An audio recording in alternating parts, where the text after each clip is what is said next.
نماز جنازہ کے حوالے سے ایک اور سوال ہمیں موصول ہوا ہے کہ جنازہ پڑھنے سے پہلے یا جنازہ پڑھتے وقت کچھ لوگ اپنی جوتوں پر کھڑے ہو جاتے ہیں، بجائے اس کے کہ جوتا پہن کر نماز ادا کریں تو وہ جوتا اتار لیتے ہیں اور اس کے اوپر کھڑے ہو جاتے ہیں، تو اس کے بارے میں شرعی طور پر کیا حکم ہے؟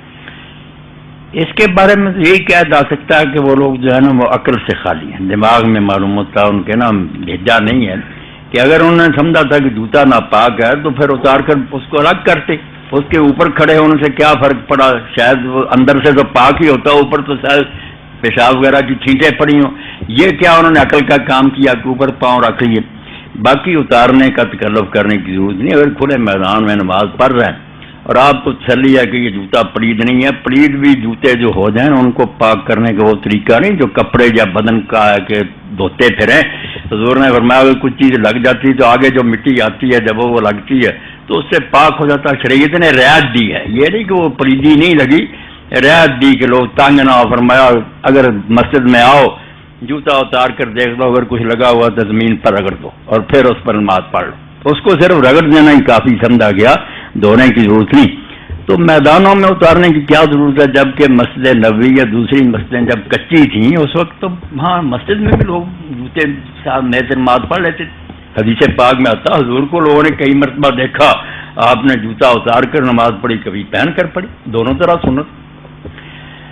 مجھے یاد آتا کہ ہندوستان میں اس وقت سلطان نادر شاہ آئے، افغانستان کے حکمران تھے۔ ایک نادر شاہ پہلے ہوا ظالم تھا، یہ بعد میں ہوا، علامہ اقبال اور سارے لوگوں کو سید سلمان ندوی کو بلایا تھا، تو علی گڑھ یونیورسٹی دیکھنے کے لیے گئے۔ ہم مسلمانوں کو بڑی خوشی تھی کہ ہمارے آزاد ملک کے حکمران آئے، بڑی بات ہے، اب تو قدر ہی نہیں لوگوں کو، غلام آزادی ملی مگر پھر غلام بننا چاہتے ہیں، تو لوگ بڑے خوش تھے، استقبال ہوا تو وہ جوتوں سمیت مسجد میں چلے گئے۔ اب انگریز یونیورسٹی کا پرنسپل تھا، اس نے کچھ چیزیں پوچھیں، بڑے عالمانہ جواب دیے، تو پھر وہ پرنسپل کہنے لگا your majesty is a great ملا، کہ بادشاہ سلامت تو بہت بڑے ملا ہیں۔ اب ملا گالی بن گئی نا، دیکھے جو جاہل ہے نا کچھ نہیں جانتے، جیسے تھانوی صاحب رحمۃ اللہ علیہ کہتے تھے آج جا نہیں رہی آواز ورنہ انہیں سناتا کہ تم ملا کے سامنے اردو نہیں پڑھ سکتے، جو پروفیسر اور ڈاکٹر ہو اردو صحیح نہیں پڑھ سکتے، تمہارا تلفظ جس ملا کو تم سمجھتے ہو، ٹھیک ہے بیچارے جو چھوٹی مسجدوں میں جتنی ان کی تم خدمت کرتے اتنا پڑھیں گے، ورنہ جو ملا ہے نا باقاعدہ پڑھے ان کے سامنے تو بول بھی نہیں سکتے تم، منطق فلسفے اور ریاضی سارے علوم کے ماہر ہوتے ہیں۔ تو شہنشاہ نے جواب دیا yes I am three things, میں تین چیزیں ہوں ایک وقت میں، I am a king, I am a soldier, I am a ملا، میں حکمران بھی ہوں، مجاہد بھی ہوں اور ملا بھی ہوں، عالم دین ہوں میں پورا۔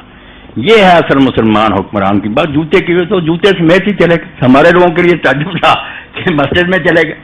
اب بھی وہاں سعودیہ وغیرہ میں جو سپاہی ہوتے ہیں نا ڈیوٹی پر، وہ جوتوں سمیت آ کر نماز پڑھ لیتے ہیں، ہمارے ہاں لوگوں کو علم نہیں، جوتی سمیت نماز پڑھنا یہ بھی سنت ہے، بلکہ نئی جوتی میں تو ضرور پڑھنی چاہیے، کیونکہ آپ نے حکم دیا ہے کہ یہودیوں کی مخالفت کرو، وہ جوتوں میں نماز نہیں پڑھتے، تم جوتی سمیت نماز پڑھو، حکم ہے۔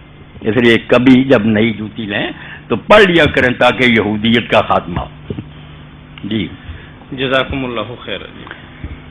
اللہ یعنی جوتا اتار کر اوپر کھڑے ہونے کی بجائے جوتا رہنے دیں اور نماز رہنے دیں پڑھے نماز جنازہ۔